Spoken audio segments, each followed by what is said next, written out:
काली नजर। माँ, माँ, अरे क्या माँ माँ कर रहा है? बकरी का बच्चा है क्या? अरे माँ, मजाक छोड़ो। मुझे फाइनली वो मेन चौराहे वाली दुकान मिल गई है। अब देखना, आपका बेटा दुगनी स्पीड से पैसा कमाएगा। ओफो, ये क्या? मेरी ऑनलाइन मेकअप क्लास चल रही है। इतनी जोर से क्यों बोल रहे हो आप दोनों? अरे मेरी धर्म पत्नी जी, मेकअप क्लास बाद में करना। वो चौराहे वाली दुकान मिल गई है हमको। अरे वाह, रुको मैं अपनी माँ को फोन लगाकर बता देती हूँ। अरे मैं भी अपने रिश्तेदारों को बता देती हूँ। कितनी खुशी की बात है। हाँ हाँ, मैं भी अपने दोस्तों को बता देता हूँ। 1 हफ्ते बाद रजिस्ट्री है। बस घर में खुशी का मौका था। उन तीनों ने अपने अपने फोन उठाए और लोगों में बात फैलाना शुरू कर दिया। और रही सही कसर श्वेता बहू ने अपने पड़ोस में सबको बताकर कर दी। अरे वर्मा आंटी, अब हम भी जल्दी कार ले लेंगे। घर का रेनोवेशन होगा और ठाट से रहेंगे हम भी। अरे ऐसा क्या हुआ? लॉटरी बाटरी लग गई है क्या? अरे इस बार चौराहे वाली मॉल में हमको भी दुकान मिल गई है। दुकान नंबर 21, जो एकदम चौराहे पर है। अब ग्राहक बढ़ेंगे तो आमदनी भी बढ़ेगी ही ना। अरे वाह, कितनी खुशी की बात है। मैं बहुत खुश हूँ तुम्हें इतना खुश देख के। बाकी एक बात कहूँ, सबको मत बताते फिरना। किसी की नजर लग जाएगी तो खुशी की खबर वापस लौट जाएगी। हैं? ऐसे थोड़ी ना होता है। अब डरा रही हो। अरे सही कह रही हूँ। काली नजर कहते हैं इस चीज को, जब आप किसी को कुछ बताओ और वो काम बिगड़ जाए। अरे लेकिन मैं तो।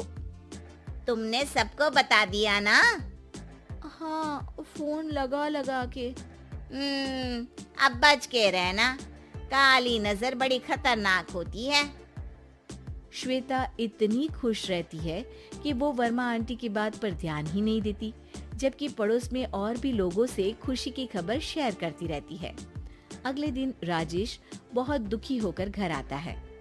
अरे बेटा, क्या हुआ? मुंह क्यों सूजा हुआ है? मधुमक्खी ने काट लिया क्या? माँ, वो दुकान किसी और के पास चली गई। किसी ने ज्यादा भाव लगा दिया। अरे पर बात तो आपसे हुई थी ना उस दुकान वाले की। हाँ, आज मैं टोकन अमाउंट देने गया था, तब मुझे पता चला। कोई आकर सुबह मुझसे पहले ही ज्यादा अमाउंट दे गया। काली नजर। क्या कहा? वर्मा आंटी ने समझाया था कि किसी को बताना मत, वरना काली नजर लग जाएगी। अच्छा, तुम्हें उनकी बात मान लेनी चाहिए थी। उनकी बात मान लेती, लेकिन उसके पहले ही सबको बता चुके थे ना हम तीनों। अरे अगली बार से ध्यान रखेंगे। कोई भी नई चीज होगी तो किसी को नहीं बताएंगे। तीनों कुछ दिन ऐसे ही रहते हैं, पर एक दिन श्वेता को एक मेल आता है। राजेश, मेरा ऑनलाइन मेकअप कोर्स कंप्लीट हो गया। अब मैं खुद का पार्लर खोल सकती हूँ। अरे वाह, अपने मोहल्ले में ही खोलते हैं। ये जो घर के सामने दुकान है ना, वहीं। हाँ, यहाँ सस्ती भी मिल जाएगी। अगले दिन श्वेता वर्मा आंटी के पास जाती है मिठाई का डब्बा लेकर। अरे आओ आओ, कैसे आना हुआ? जोर से नहीं बोलूंगी। वो सामने वाली दुकान है ना, वहाँ मैं अपनी पार्लर की दुकान खोलने वाली हूँ। उसकी मिठाई है। अरे वाह, बहुत बधाई हो तुमको। हाँ, मैं कमाने लगूंगी तो राजेश पर पूरे घर का बोझ नहीं रहेगा ना आंटी जी। ये तो है, पर ये बता कि तूने ये बात किसी और को तो नहीं बताई ना? अरे नहीं नहीं, पिछली बार गलती कर दी थी। काली नजर लगी किसी की और राजेश के हाथ से वो दुकान चली गई थी। सबको मत बताना। चलो मैं चलती हूँ, कल दुकान की बात करने भी तो जाना है। अगले दिन श्वेता दुकान के लिए मालिक से बात करने जाती है। अरे लेकिन दुकान तो हम कल रात को ही किसी को दे चुके हैं। कल ही? हाँ, कल ही। 2 दिन बाद कोई यहाँ पार्लर भी खोल लेगा। अब कहीं और दुकान देख लीजिए। अरे पर हमको भी तो पार्लर ही खोलना था। हाँ भाई, एक ही दुकान है, आधी आधी तो नहीं दे सकता ना मैं। राजेश और श्वेता घर पर हताश होकर आ जाते हैं। इस बार तो किसी को बताया भी नहीं था, अब किसकी काली नजर लग सकती है। सुनो, तुमने माँ को बताया था क्या? अरे कैसी बात कर रही हो, माँ की नजर थोड़ी ना लगेगी। पक्का तुमने किसी को नहीं बताया था ना? सिर्फ वर्मा आंटी को बताया था, उन्होंने ही मुझे किसी को नहीं बताने को कहा। अरे यार, तुम भी सही हो, मेरी माँ को नहीं बताने को कह रही हो, पर वर्मा आंटी को बताना तुम्हें जरूरी लगा। अरे वर्मा आंटी ने ही तो काली नजर के बारे में बताया था ना, वो हमेशा हमारा भला ही तो चाहती है। मेरी माँ भी हमारा भला ही चाहती है। अरे पर चिल्ला क्यों रहे हो, बात नहीं कर सकते क्या आराम से? नहीं आता वो आराम से बात करना, और करना भी नहीं चाहता हूँ मैं। दुकान जाने का दुख गुस्से में बदल गया था और राजेश और श्वेता में बात बंद हो गई थी।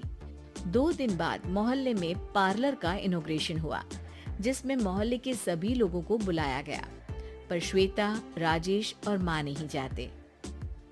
माँ, अंदर आ जाओ, क्या देख रही हो? अरे नया पार्लर देख रही हूँ अपने आंगन से। देखो, माँ को दूसरे का सुख देखने में कितना मजा आ रहा है, मेरा दुख नहीं दिख रहा इन्हें। यहाँ मेरा पार्लर भी तो हो सकता था। अरे चुप रहो यार, हर बात में लड़ाई क्यों ढूंढ रही हो? राजेश और श्वेता फिर बहस करने लगते थे। तभी माँ ने दोनों को बाहर बुलाया। अरे जरा देखो तो, दुकान चलाने वाले का बोर्ड पर नाम क्या लिखा है? श्रुति वर्मा। गाड़ी निकाले बेटा, हमें कहीं जाना है। काली नजर का इलाज कराने। राजेश अपनी बाइक निकालता है। तीनों ट्रिपलिंग कर रहे हैं। माँ राजेश को उस मॉल वाली दुकान पर लेकर जाती है जहाँ राजेश अपनी दुकान खोलने वाला था। यही दुकान लेना चाहता था ना तू?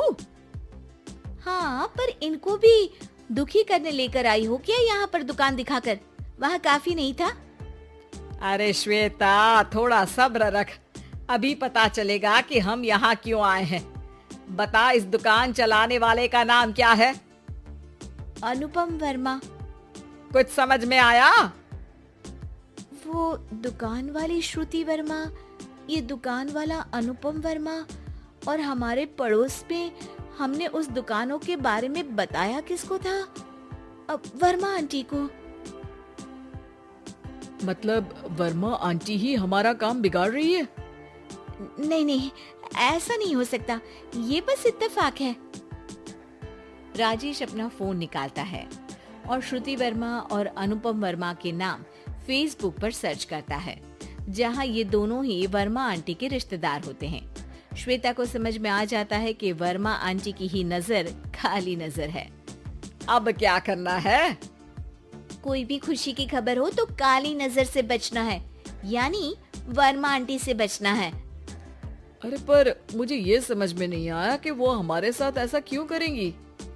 अरे बेटा, एक सीख है, दूर के आदमी को आपकी तरक्की से कम परेशानी होगी, पड़ोसी को ज्यादा। दोनों माँ की बात में हामी भरते हैं और अगला काम चुपचाप करने की कसम खाते हैं, ताकि आगे से वर्मा आंटी कोई काम ना बिगाड़ सके।